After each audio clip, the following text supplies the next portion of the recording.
Bonjour à tous, c'est Sarah Lou. J'espère que vous allez bien, que vous passez une excellente journée.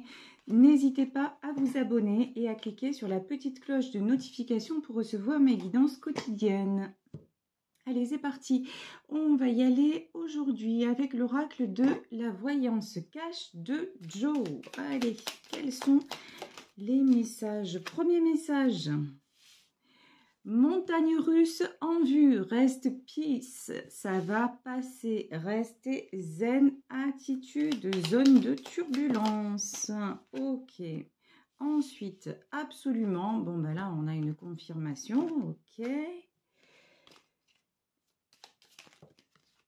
Et deux cartes, ah ben décidément, ça doit tomber par deux. Prépare-toi, mort de rire, j'adore cet oracle. Prépare-toi au positif, ça va te changer. Bon, vous avez trop l'habitude là de fonctionner en négative attitude. Là, vraiment, ok, zone de turbulence, ça secoue ou ça va secouer. Mais il y a du bon qui s'annonce. Et, ah, tiens, message très intéressant. Soit là où on ne t'attend pas, sortez de votre zone de confort. Là, j'ai écouté récemment une mini-conférence où la personne appelait non pas ça une zone de confort comme on a tendance à le voir, mais on sait que la zone de confort, bah, elle est tout sauf confortable. Mais plutôt la zone du connu. Donc, sortez de votre zone du connu. Soyez là où on ne vous attendait pas. Magnifique message. Alors là, ça peut concerner tous les domaines, évidemment. C'est parti. On développe tout ça avec le Béline. Bon. Ce tirage concerne un homme. Nous avons l'étoile de l'homme. Un homme à qui on dit, mais reste zen et surtout ne t'inquiète pas.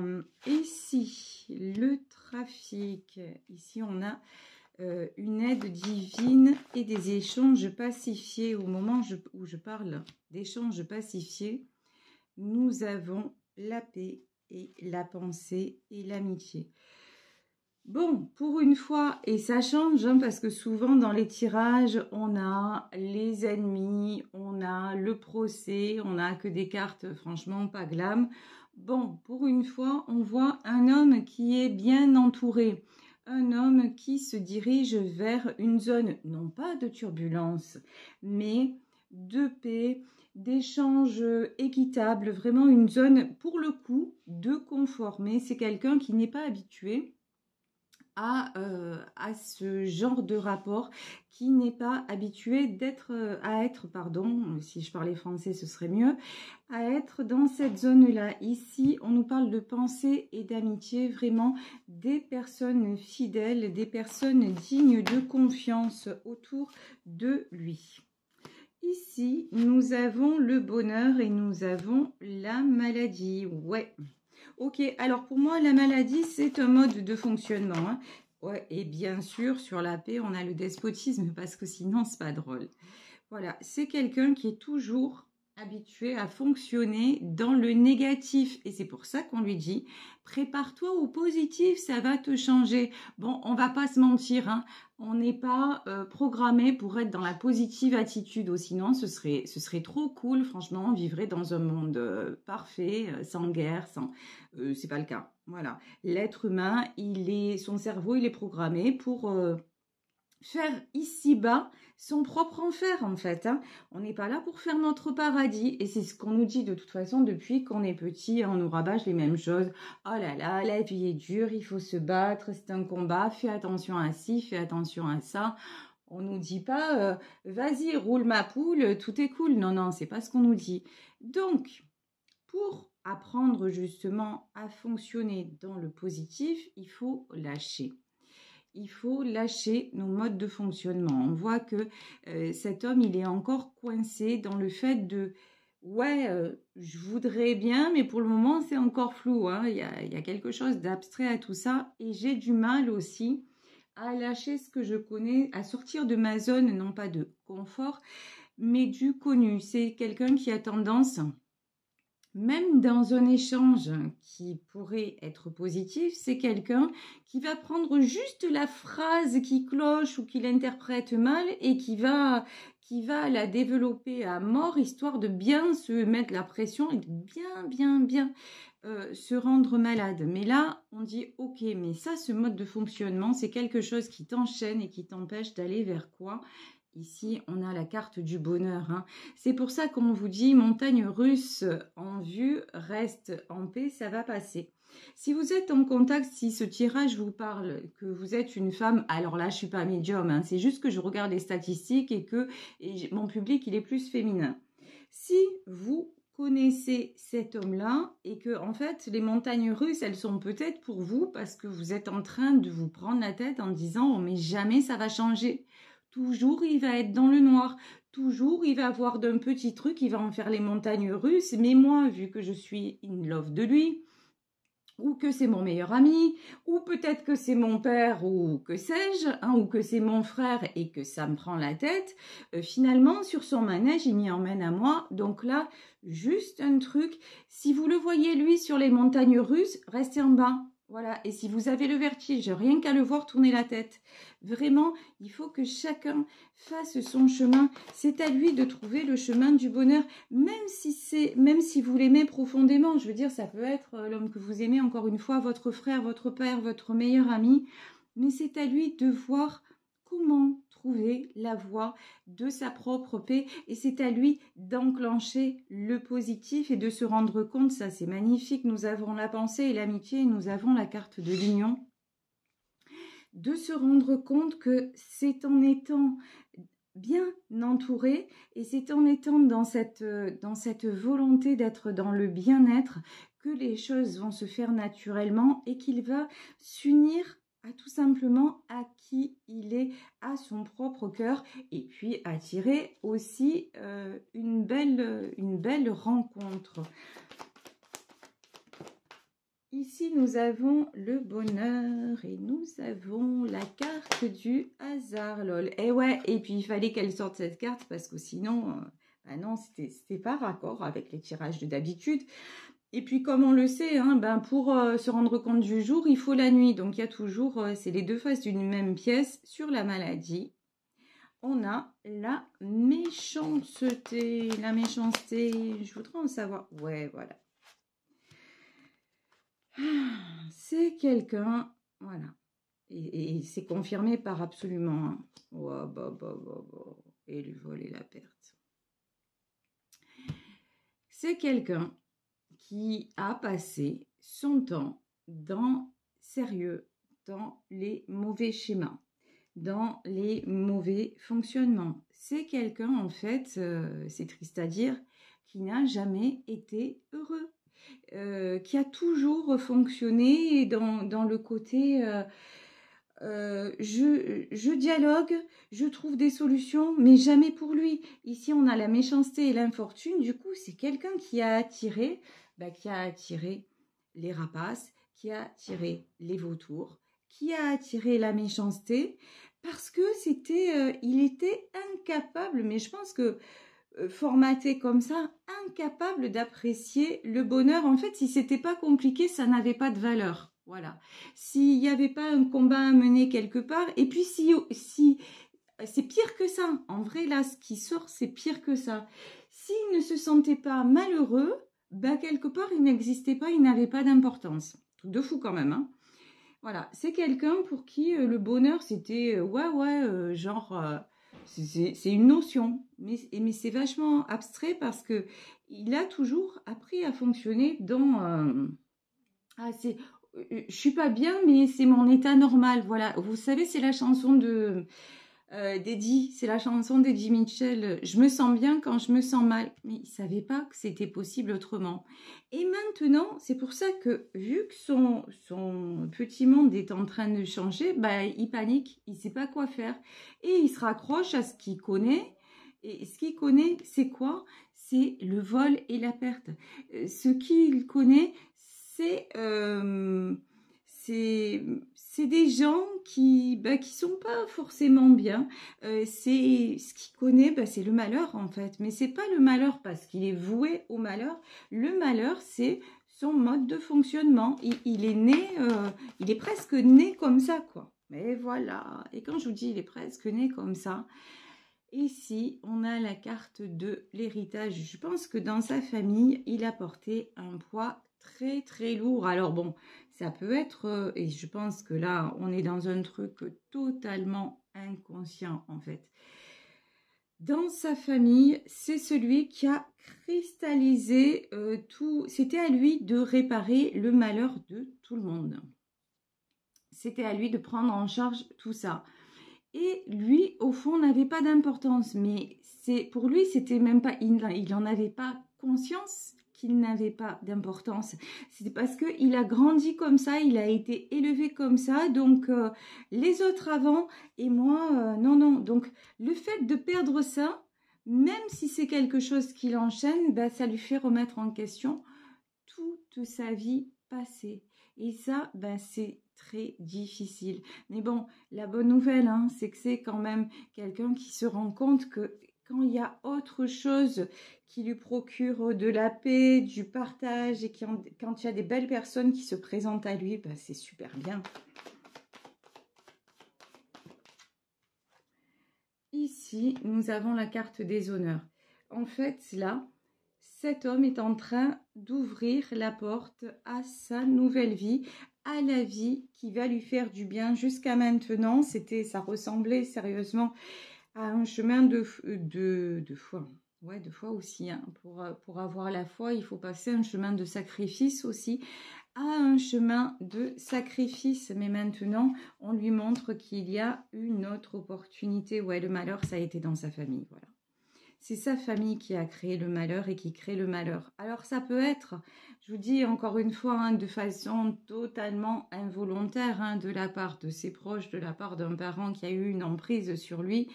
Mais bon, ça lui a procuré un sentiment d'inexistence et surtout de non-droit au bonheur. C'est quelqu'un qui s'en va, voilà.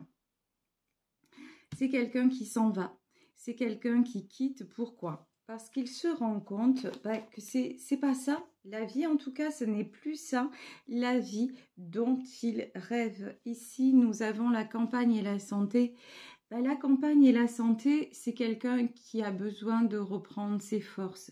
C'est quelqu'un qui a besoin de faire aussi le point, de faire une introspection.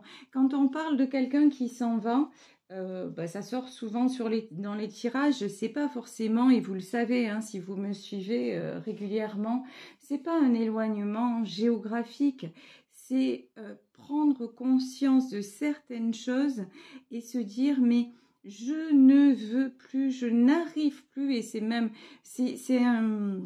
son cheminement d'âme qui fait ça, je n'arrive plus à me sentir enchaînée parce que je me rends compte qu'il y a une autre alternative au malheur qui s'appelle le bonheur. Et ce bonheur-là m'apporte la paix. Ce bonheur-là me fait du bien. Ce bonheur-là m'amène de belles rencontres, de belles personnes, contrairement à ce que j'ai connu avant. Donc finalement, c'est chouette. Donc finalement, pourquoi pas?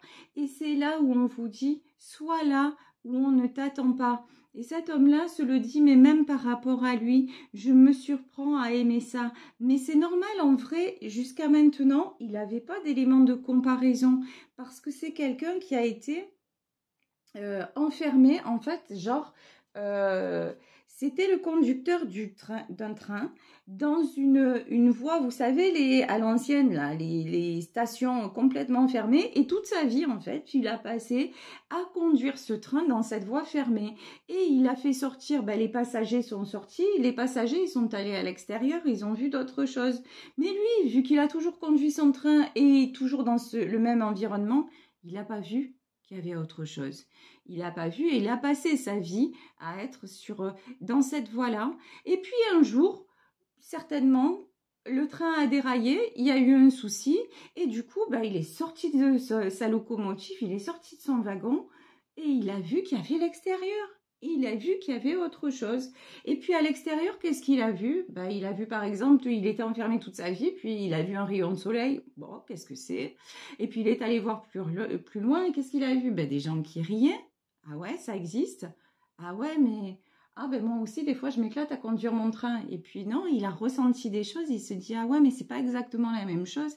Et petit à petit, il a cheminé et puis il a voulu voir à quel point un rayon de soleil sur son visage et c'était bon, à quel point le fait de sourire, ben, ça rendait heureux. Regardez, c'est même scientifique, hein, quand vous voyez, si vous vous conditionnez, même si vous ne le faites pas, si vous volontairement vous esquissez un sourire sur votre visage, qu'est-ce que ça fait? En fait, ça vous crée, je ne sais plus, de la dopamine ou je ne sais plus quelle est exactement l'hormone, mais c'est physique, c'est physiologique. Mais cet homme-là, en fait, physiologiquement, il était mort.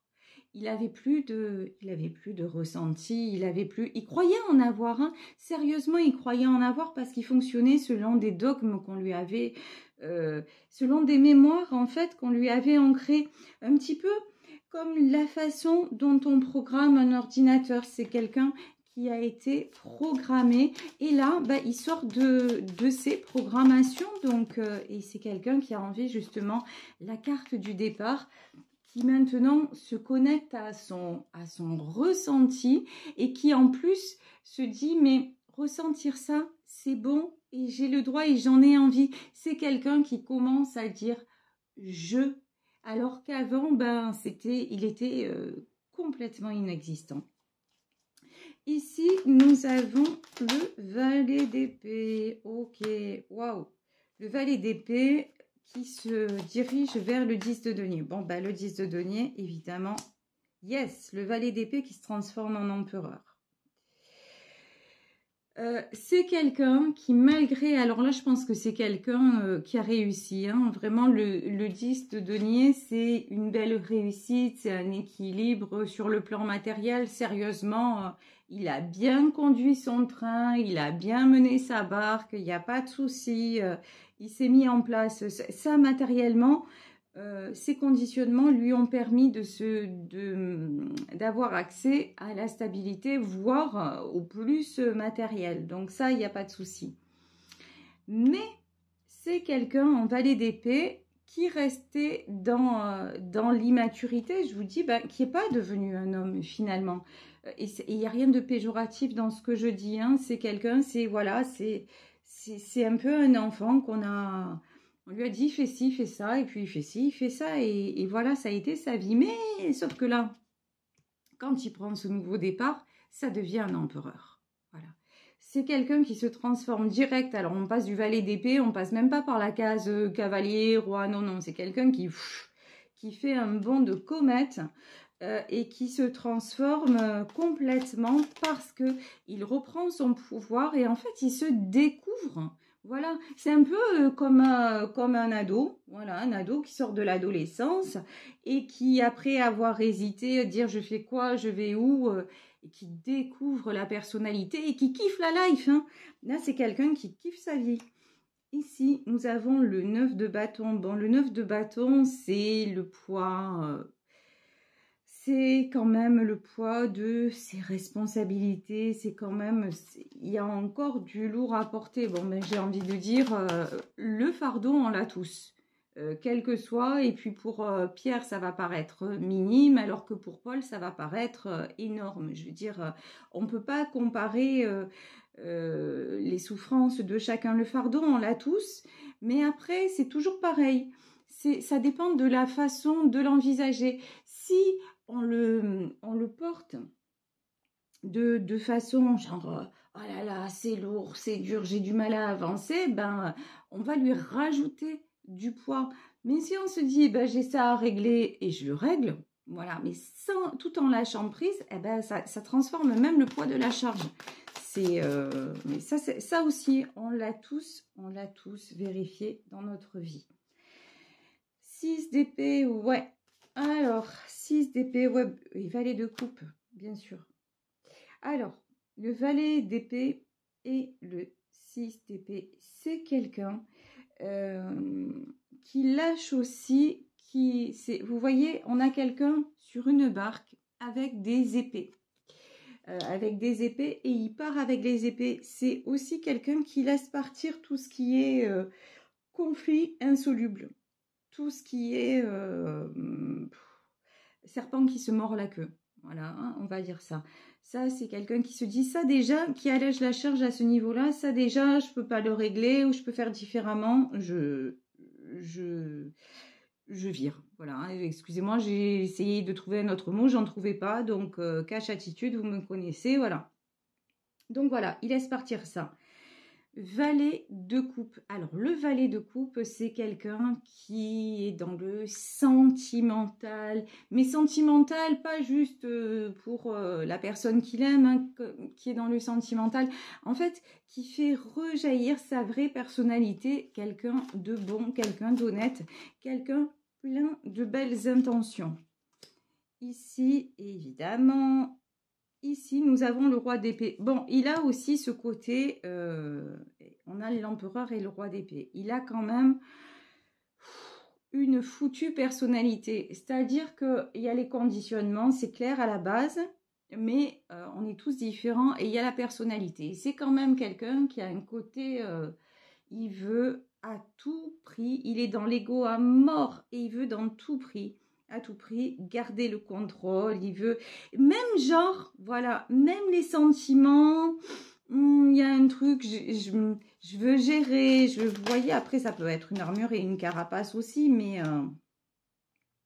bon, le roi d'épée, là, on lui dit, si tu veux te sortir de ta zone de confort et que de machin, enfin, hein, du connu, et que tu continues à être dans le contrôle et ça va pas le faire.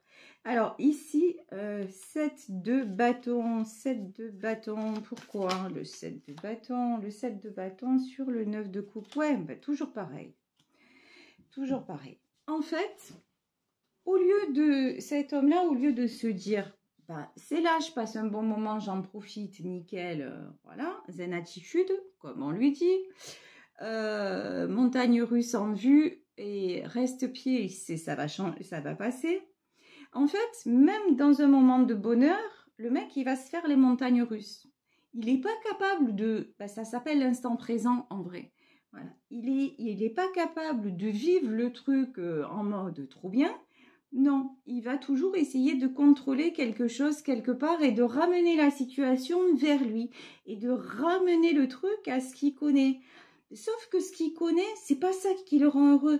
Donc à un moment donné, ben, il faut changer quoi. Mais là, c'est bon, il est en changement. Mais après, oh là là, étape par étape, parce que là, j'ai quand même l'impression qu'on est passé du valet d'épée à l'empereur, que pour lui, ça va un peu vite. Bon, après, ça se comprend. Parce que s'il a passé une vie dans le côté sombre et que là, on lui demande d'être en plein soleil, c'est sûr que ça fait un choc. Hein. Il est peut-être pas, il est sûrement pas adapté au truc.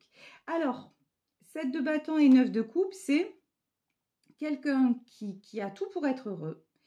L'harmonie, les bonnes relations, on a vu que financièrement ça le fait aussi, mais qui se cherche encore des poux dans la tête parce qu'il veut avoir encore une prise sur la situation. Genre, mais ça c'est les peurs hein, qui reviennent pour se rassurer en disant ouais, mais c'est aussi les trucs et on fonctionne tous comme ça en disant quand quelque chose de bon nous arrive, on veut le retenir, on veut que, voilà, on veut que ça dure toujours. Mais en fait, il n'y a pas de recette miracle. Ça ne peut pas durer toujours. Tout ce qu'on a à faire, c'est l'apprécier chaque jour de plus en plus. Et puis, ouais, il n'y a pas de raison pour que ça ne dure pas. Mais c'est ça qu'il faut se dire. Il n'y a aucune raison pour que ça ne dure pas. Mais retenir quelque chose à tout prix... un moment, non, ben c'est juste, dites-vous que déjà vous êtes conscient que le moment va passer vite, donc allez-y à fond, quoi. Profitez, prenez un maximum d'énergie. Et puis, comme on le sait que le positif attire le positif et inversement, eh ben voilà, voilà, nourrissez-vous vraiment de ce que la vie vous donne et ce que la vie vous offre. Ici, nous avons le 8 de denier. 8 de denier, c'est la peur de perdre. Pourquoi on a le 8 de denier sur le 6 d'épée? Alors, ouais, d'accord. Le jugement. Ouais. Alors, et on a l'as de pentacle. Voilà. En fait, là, il y a deux univers différents. Il y a quelqu'un qui a, je vous le disais, passé sa vie à contrôler, nanana. Bon, bref, et ça lui a vraiment réussi matériellement. Donc ça, c'est très bien, c'est parfait. C'est un bon mode de fonctionnement. Aucun souci. Mais là, on lui dit, si tu ne te décharges pas, si tu fais pas la part des choses, en fait, si tu restes comme ça en mode contrôle de partout, on va te toucher là où ça fait mal. Et en fait, où ça va faire mal à cet homme-là, c'est le portefeuille. Et en fait, ici, on a le jugement, c'est-à-dire qu'on va lui faire perdre de l'argent, clairement. Mais c'est pas genre, vous savez, la punition divine, ça n'a rien à voir avec ça. C'est qu'à un moment, quand on n'est pas aligné, quand on n'est pas sur son propre chemin d'éveil, qu'est-ce qui se passe? On nous ouvre les yeux.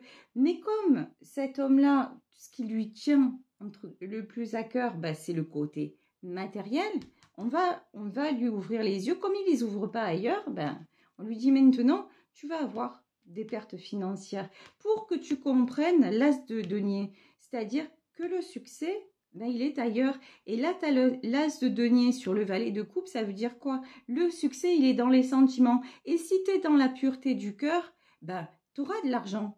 Parce qu'on va t'accorder l'abondance et tu garderas tout ce que tu as. Mais si tu continues à te voiler la face, on va même te faire perdre.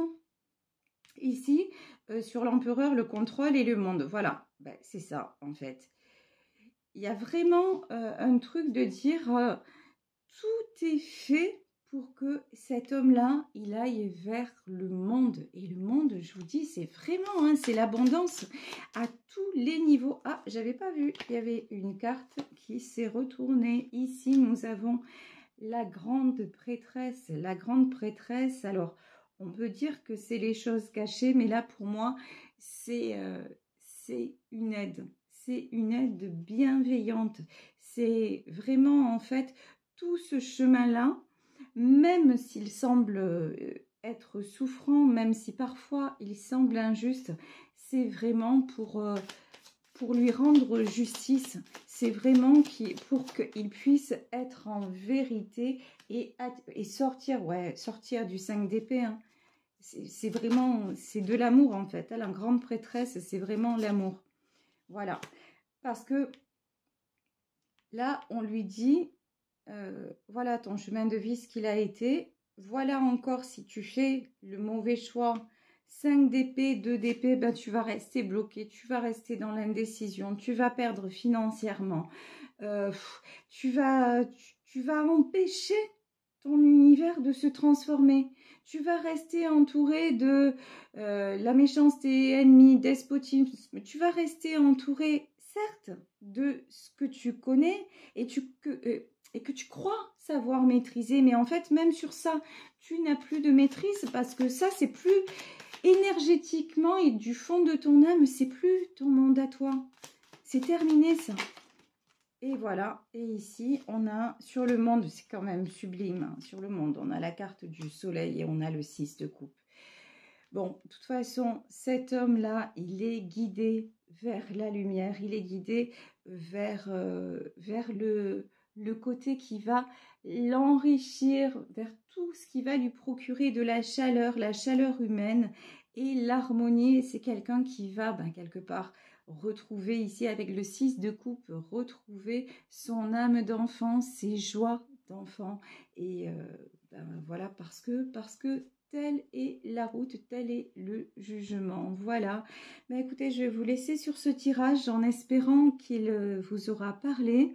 Je vous embrasse très très fort et je vous remercie de votre fidélité, surtout, surtout, surtout de toute la bienveillance dont vous faites preuve à mon égard. Merci infiniment. Si vous souhaitez me contacter, vous le savez, vous pouvez m'écrire à saralouvoyance@gmail.com et on se retrouve demain pour une nouvelle guidance. Bisous à tous, ciao.